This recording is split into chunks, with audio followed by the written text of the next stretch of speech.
Alright everybody, have I got a good one for you guys today. One of the best parts about running this channel, and probably the most unexpected part of running this channel, is how many cool, interesting, new people I've met over the past 2 years. And for that, I am eternally grateful. Among the new people that I'm meeting, there are people out there that I might have never met had I not started this channel, and those are plugin developers. Plugin developers that run private websites separate from UMod that if you weren't in the community, you might not necessarily even find out that they're there. So yes, we know of places like Chaos Code. We know that several plugin developers are hosting their plugins on CodeFling, but there's a plethora of other websites out there that you might never hear about unless somebody tells you about it. A really good example of that is actually displayed in my own Discord. If you're not a member of the Discord yet, make sure you click on the link in the video description down below to get to this Discord that you're seeing on the screen right now. If you go on the left-hand side of the screen there where you can pick different channels, there's a channel in there called Where to Get Plugins. If you go into that channel, I've listed a bunch of websites out there that maybe you might not necessarily have heard of, and they have a lot of really great plugins. So make sure you go check out those plugins that I have listed on the Discord. You never know, you might come across a plugin that you've been looking for and just didn't know where to find it. So in keeping with that theme of meeting new developers, today I want to introduce you to a plugin developer by the name of Razer. So Razer himself isn't actually in the Discord yet. I'm kind of hoping that maybe he's going to take the hint and hopefully join up soon. But if he does happen to show up in our Discord, make sure you don't bombard him with a bunch of requests and a bunch of questions. Make sure you go through the website and use the appropriate channels to get through to the developer. This right here that you're looking at on the screen is Razer's website. It is myvector.xyz, but don't worry, I'll put a link to that in the video description down below like I always do. And this is where I'm getting today's plugins that we're actually going to discuss. And yes, I did say plugins, that means plural. That means we're going to do 2 plugins today. I don't normally do that, but I found these 2 plugins on Razer's website and I just absolutely could not wait to show them to you guys. So stay tuned. I hope you guys enjoy these 2 plugins as much as I did.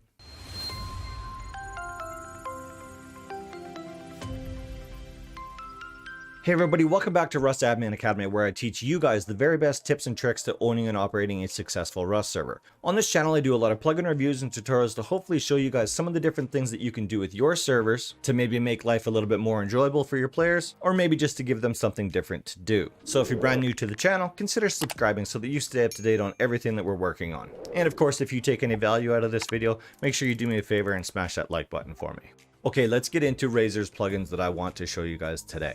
So the first plugin that I want to show you guys today is called Combat Turrets. I'll put a link to that in the video description down below. And Combat Turrets is exactly what it sounds like it would be. It's basically a turret that you would throw down if you're about to get into a fight, or if you want to defend an airdrop or something like that. You guys all know when you want to use a turret in the middle of a fight, and the changes that have been made in Rust has made it maybe a little bit more difficult to do, being that all turrets need power. If you've been playing Rust for a while, you know back in the day we used to throw down a couple of turrets, and if you were with a team, each one of your team members would throw down a turret while you were protecting an airdrop or a heli body or something like that. Or if you were just getting into a big gunfight, one of your team members quickly throws down a foundation, and then another teammate comes up and places a turret, puts in the ammo, you're good to go. You have an extra line of defense. Well, that's essentially what this plugin does for you, but I'm going to show you how it actually works because Razer has done a bang up job on this plugin. It works really well. I like it a lot. So when looking at Razer's page, you can see that there's only one permission that we have to deal with for this plugin, but we'll deal with that once we're actually in game. He also has a really quick video here, basically showing you how the plugin works, but you're already watching this video, so you're already going to see how this works. At the very bottom of his page here, he's made mention of the fact that he's added a VIP cooldown fix as well as VIP support, which I'm assuming that was done first, and then the cooldown fix was done secondly. You'll see what I mean about VIP settings once I show you the config. All right, I'm excited. I got to show you guys how this plugin actually works. So I'm not even going to show you the configuration file yet, but it is important that we go over that, so don't worry, we're going to get back to that. So for right now, let's deal with permissions. And today I'm using Permissions Manager by Stina Maru. If you guys need any help with your permissions management, make sure you check the video in the top right hand corner right now. It takes you to how to get this plugin as well as the paid version of this plugin available from Chaos Code. All right, so let's go into Drop Turret. And as you can see, I'm dealing with the group called Default. So what that means for you is if you want to try this plugin out, you can come to my test server. This is my test server. So if you want to come in and test this plugin out, because Default Group has all of their permissions available for it, you can basically come into my server and use this plugin before you actually install it on your server, and you can decide if you want to actually use it. All right, so like I said, the permissions go as follows. We have a cooldown ignore, which might work a little bit better for admins. You don't necessarily want your default group to have any ignore permissions. And then we've got the ability to use the plugin itself as well as the VIP selection right here. So there's a bit of a crossover that's going to happen here. So it uses the highest permission level first. The reason I'm specifying that is because the VIP level has a different gun in the turret than the regular one does. I'll show you what I mean here in a second. All right, so picture it like this. You're running along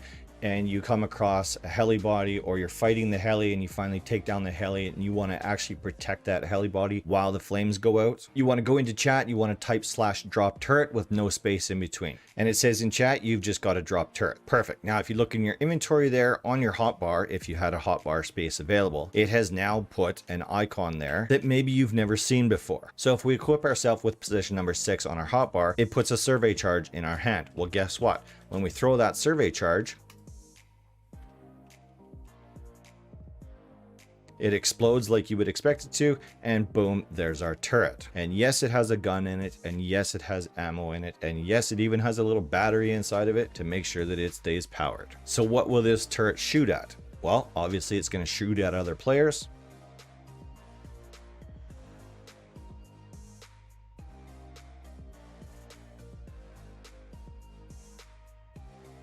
But if we spawn in a couple of NPCs, you'll see that it actually shoots at them as well. But it's basically going to take care of any enemies for you, but that does not include animals. If I spawn a bear right in front of the turret, obviously the turret's not going to care that the bear is there. It's not going to do anything, even if it comes and attacks me. All right, so this turret is only going to protect you against other players as well as other human NPCs. So what else can I tell you about this turret? Because I granted the default group the VIP permission for drop turrets, it's using the VIP section of the config, which we're going to get into in a minute. Therefore, it's using a different type of gun. In this case, it's using an LR. By default, the non-VIP group, this would be an AK, which I guess technically isn't actually an AK, it's actually an AR, whatever. You guys know. Let's see if I can just revoke this VIP setting for this group. And if I do drop turret again, it again puts that turret in my inventory and I can throw it down. Throw that down right there. And it drops another turret there, of course. And as you can see, there's now an AK or an AR in the place of that LR300 that was there on the VIP one. So let's go into the configuration file so that I can show you some of the parameters that you actually have control over that are very important to how this turret is actually going to function, because we don't want these turrets to last forever. We also want to be able to control how much ammo is in each one of them.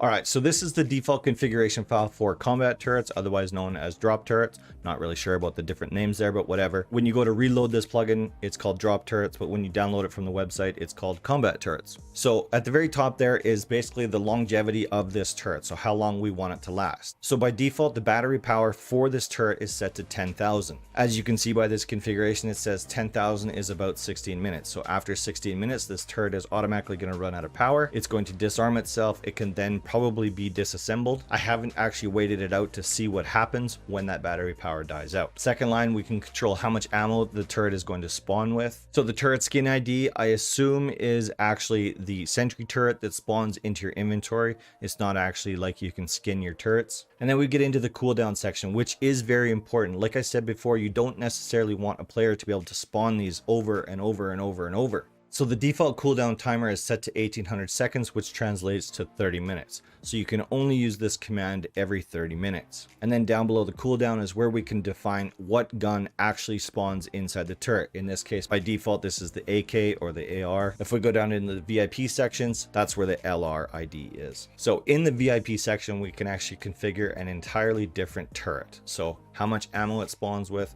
how long it's going to last for, the cooldown time before the player can use that command again, and of course what type of gun it's going to spawn with. So if you wanted to change this up a little bit, you could make it so that the normal drop turret only spawns with an Ioka pistol or something like that. And of course you can change this so that the VIP turret will spawn with an M249 or something like that. You have full control over the two different categories, basic and VIP, and you can configure the turrets differently for each one. So just one thing that's important to make a note of: if you have a group of with players that are granted the VIP permission, they will not have access to the normal one. So it's not like the player can pick either or which turret they want to use. If they're in the VIP group, they're going to get the VIP turret. All right, that basically does it for drop turrets or combat turrets. Let me know what you guys think of this plugin down in the comment section down below. I would really like to know, is the community still looking to use auto turrets in the same way that we used to use them in the past? Or should we just leave them for base defense and that's it? So again, if you'd like to come try out combat turrets for free, make sure you come to my YouTube test server. All of these permissions are granted to the default group, therefore you don't have to do anything. You can just go in and immediately type /drop turret and you're going to be able to play around with this plugin a little bit. And obviously I'm going to put a link to this plugin down in the video description down below so that you guys can get to it super easy. But stay tuned, don't go away, we're not done yet. I want to show you guys one more plugin from Razer's website. So this plugin is called Land Flood. And when I first read the description of it, it says slowly flood your server over time or run a storm event and flood the server.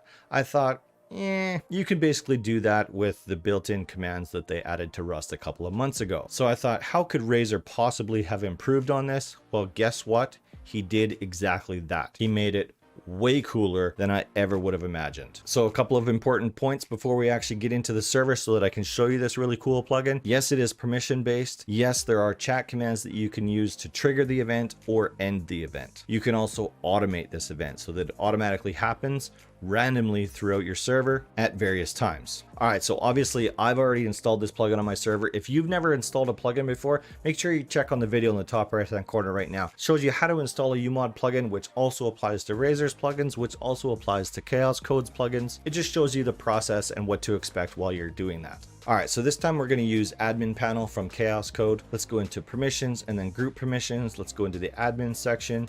And then we want to go to the section that deals specifically with the storm right here. I don't know if you guys can see that, but it's right almost in the middle of my page. So there, like I said, there's only one permission associated with this, which gives you access to be able to trigger the event or end the event. So you typically only want your admins or moderators to have access to this plugin. It's not like you want regular players to be able to trigger this event. So we're currently at nighttime right now. Let's make it day. Okay, so I basically just want you guys to make a note of what my environment looks like right now. The water is out where it's supposed to be. It's sunny out. There's no rain. There's hardly a cloud in the sky. The command to trigger an event is /startstorm. No space in between. Let me show you exactly what happens as soon as I press enter after having used this command. So it says in chat, a bad storm is incoming, watch for rising water. And that's no joke. So I'm probably going to speed this up a little bit. It's not something that happens instantaneously. It'll gradually start getting worse and worse, but I'll speed it up until it gets to that point.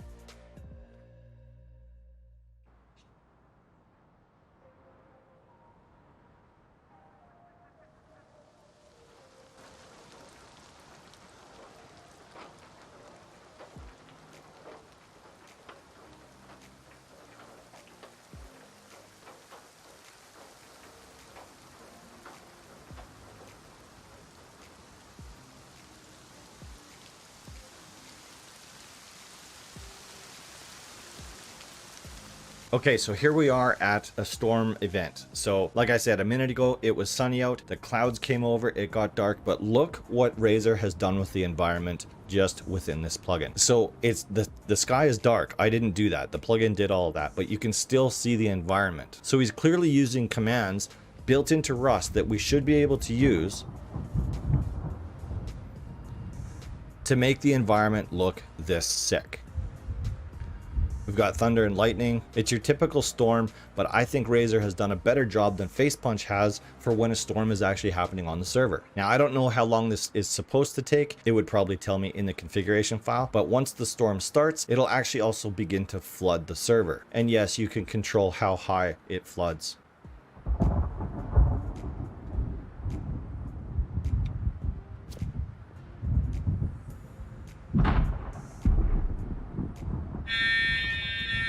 Okay, so there we go. We've got the air sirens, and as you can see, our map is flooding. I'm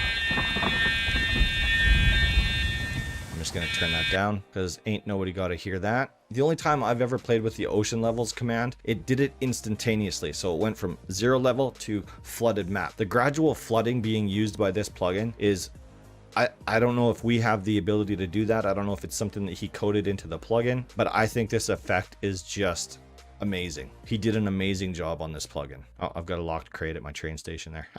So that is essentially the middle of our storm. The map is completely flooded. The environment is dark and gloomy and scary looking. I don't know. I think this plugin is top notch. What do you guys think? Let me know in the comment section down below. I really like what Razer did with this plugin. So by default, the flood is only supposed to last 5 minutes. Of course, you can configure that in the configuration file, which we will go over here in a minute. But for demonstration purposes, I'm just going to use the chat command that allows me to cancel this storm and remove the flood. So in chat, you just do /end storm, no space, hit enter, and you'll start seeing the flood going away, just like so. It's almost back to normal. And there we go. The flood is completely gone. And then gradually over time, it'll start going back to the weather pattern that it was in before the storm actually started. So let's just quickly go over a couple of the configuration notes. So by default, the plugin is not set up to automatically run its own events. If you wanted to automatically trigger its own storms, you would change this to true. Blocking underwater items from spawning. So when you flood your server like that, it makes it so that anything underwater gets treated like it's underwater by default. Therefore, you can have things spawning in the middle of your map, such as sunken ships, and of course the various loot that goes along with those sunken ships. You may not necessarily want that to automatically spawn. So by default, this is set to true, which is blocking those things from spawning underneath the water for that 5 minutes or however long it is that you have your storm running for. The next section there is dealing with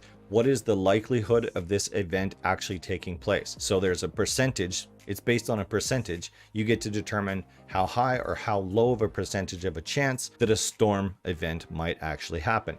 By default, this is set to 5, obviously a very low chance of it happening. If you want it to happen more often, obviously you would increase that number up to a maximum of 100, being 100% chance of it happening. Do not flood again until how much time passes. So after 7,200 seconds, it'll start that process over again, but basically ensuring that you're not going to have another flood on your server or another storm on your server for at least 7,200 seconds. So there we go. This is how long the flood would last for. So 180 seconds is 3 minutes. So after the 3 minutes, the water is automatically going to start receding and your map is going to start going back to normal. How high do you want to raise the level? What you saw there on my test server was 20, the default setting. If you want to completely bury the map, you want to change that number to a higher number. If you don't want your flood to go as high as mine just did, then of course you can use a lower number than 20. Oh, I see. This is how he made it so that it gradually started flooding. Good thinking, Razer. Good on you. So this is how quickly the flood rises. The alarm sound tone, use messages basically telling you in chat that there's a storm coming.